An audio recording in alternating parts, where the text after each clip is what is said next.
I've had kids that will tell me that like 50% of their class is trans. 9 years old. 9? Yes.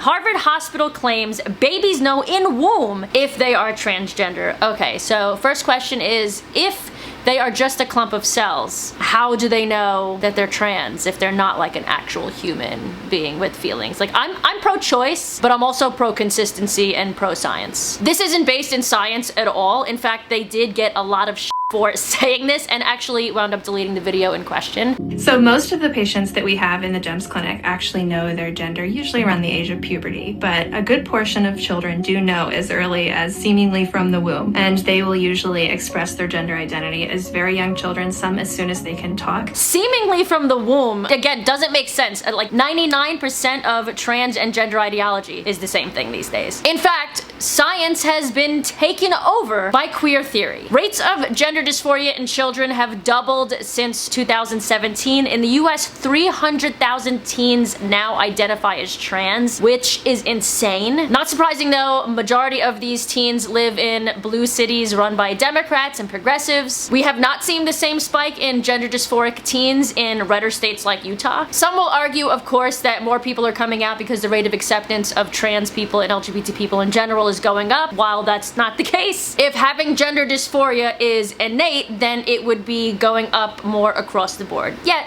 we're not seeing that. Once again, making me believe even more that queer theory has taken over science. We now have to agree that biology is ever-changing and sex is mutable. To that I would say, if sex is indeed mutable, how do people know who to rape and sex traffic? How do they know who to give circumcisions to? You know what? I really miss the old days when we were told that sex and gender or gender expression are totally different things. I could get behind that, and I do. Sex is biological, where gender is whether you feel at home or not in your body. Gender dysphoria has been proven to be a scientific actual disorder or actual real thing that people experience. Brains are tricky like that, right? There was even a scientific study a few years back that proved this to be very likely even back then. Do you remember the story about the twins? One of them had a botched circumcision. The parents decided to raise him as a girl. He got the surgeries, had massive gender dysphoria his entire life, and then when he found out the truth that he was being raised as a girl even though he was male and was a boy that did not have gender dysphoria, that had gender dysphoria because he had these surgeries, wound up committing suicide. This very experiment proved that raising somebody as the opposite gender doesn't make them the opposite gender. And you know what? Most of us in the LGBT community and overall society were on board with this because of course science is backed. Because of course this is backed by science. But now, people on the left are claiming that sex and gender are the same thing again, which, again, doesn't make much sense to me. One of our favorite progressive trans guys said, "A short manifesto on why I think sex and gender are the same thing, and efforts to distinguish them are misguided and harmful. Sex/gender refers to a set of psychological, expressive, and behavioral conditions and characteristics that we have generally assigned to two binary categories." Okay, wrong. Sex, by definition, is about gametes. Can somebody produce ova or sperm? My friend Zach Elliott says it the best. Binary describes the number of sexes in a species. 2. Dimorphism describes the extent of the differences between the two sexes of a given species in body and behavior. Can those things cause people of a certain sex to have certain psychological, expressive, or behavioral characteristics? Of course. Also in saying that, it doesn't mean that there aren't nuances in the way somebody's body, male or female, presents itself as far as weight distribution, body hair. Of course, some males have more breast tissue than some females. Of course, some females have more body hair than some males. Being a lesbian, I'm not the biggest fan of body hair, although people would think otherwise since everybody on the far left is obsessed with showing theirs. Like literally everywhere you go on dating sites, these new non-binary lesbians are showing off their armpit hair. It used to be a feminist thing. Now it's a non-binary queer thing. To each their own, but if you are like me and choose and want to groom yourself, you're gonna love today's sponsor, Joves. It's an amazing at-home laser hair removal kit. I will say it's not a one-hit fixes-all thing. You do have to use this quite a few times until the hair completely goes away if that's the look you're going for. If you're Italian like me, I mean, it might take you more than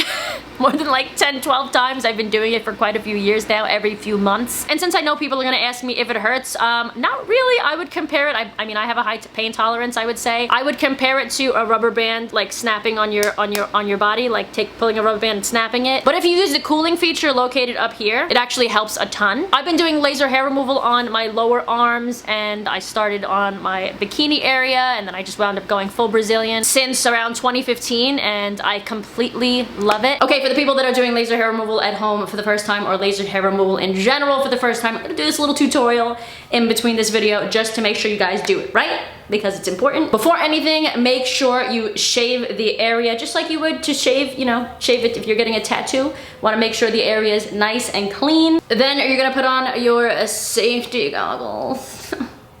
Love this. Then you're gonna plug it in the wall and then plug it into your device to get your power. Then you're gonna power it on over here. Figure out what setting you wanna put it at. I'm gonna leave it at, right now it's at 0. I'm gonna put it at 1 because some of y'all are basic and you're just starting out. And as you keep clicking this button, it's gonna show you a little illustration up here so it knows where you are applying the laser to. There it goes.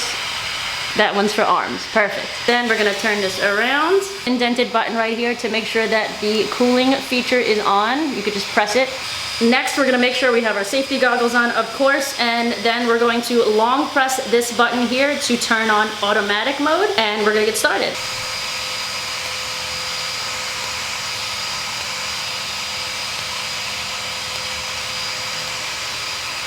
Buying this at-home laser hair removal kit from Joves will save you a ton of money in the long run. Also, you can do it in the comfort of your own home. You don't have to dress in front of somebody that you don't know. It's convenient. You can do it on your own time. And if you use my code, you can save even more money. I'll have that linked in the description below for you guys. Go and check them out. They're an amazing company. Thank you so much for supporting brands that support this channel. But back to the hypocritical leftist just for a second. I thought it would be fun this video to bring in a therapist who specializes in teenage therapy dealing with gender confused kids. Here's what she had to say. Do you think queer theory is taking over medicine? Meaning, do you think that doctors are just listening to queer activists, or do you think the medical field is caving to queer activism instead of actually diagnosing people properly? I think there's a spectrum. There are some who are rah-rah on board with it. I don't think there's that many though. A lot of them are buying into the financial. It's lucrative.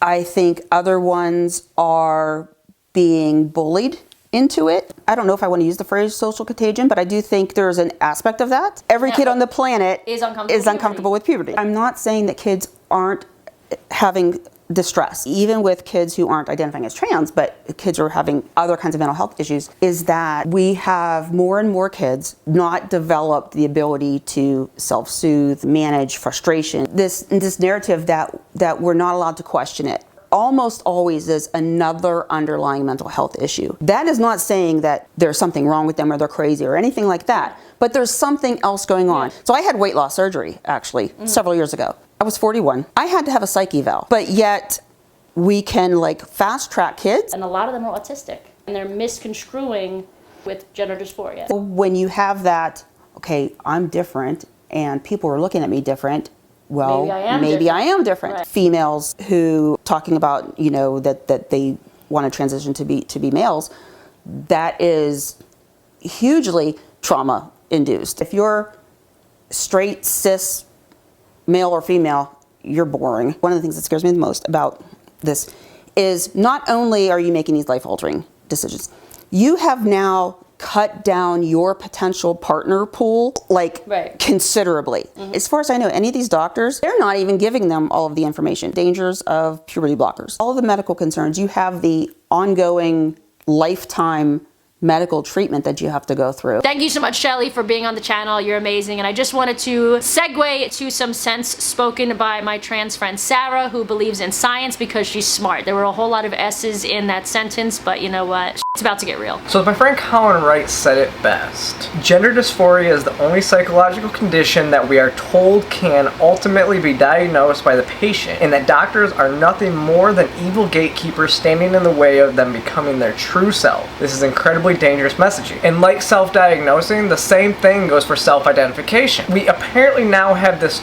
totally non-circular definition of what it means to be a woman. A woman is an adult human whose subconscious sex is female. And this is the absolute insanity of it all. It's all about the subconscious sex. And I'll show you how this doesn't make any sense. Here's a tweet by trans activist India Willoughby. Tell you what, Ellie, stick your photo and name up and we'll discuss your private anatomy. I'm at zero risk of prostate cancer having changed sex. Fact. You know nothing about trans medicine as proven by the ignorance shown in your earlier tweet. Why are you obsessed by T-folk? India, you are a male. You still have a prostate. Even my doctors advised me when I started taking hormones that yes, prostate cancer is less likely because most of the drugs that they give you are the same drugs that they give males to treat prostate cancer, but they also tell you that you have to get tested at the age of 40, or the normal age that you would have to get tested anyways. And even if you have surgery, they don't remove the prostate. It's still there. This idea that you change sex or that sex is not immutable, that is queer theory. That is postmodern theory. You don't change sex. You're still a male. Your brain is not female. Just stop. And as Buck Angel, another friend of mine, weighed in. Since you blocked me, India, not sure you will see this, but maybe one of your goons can send it to you. You are a fraud. You do not have a cervix.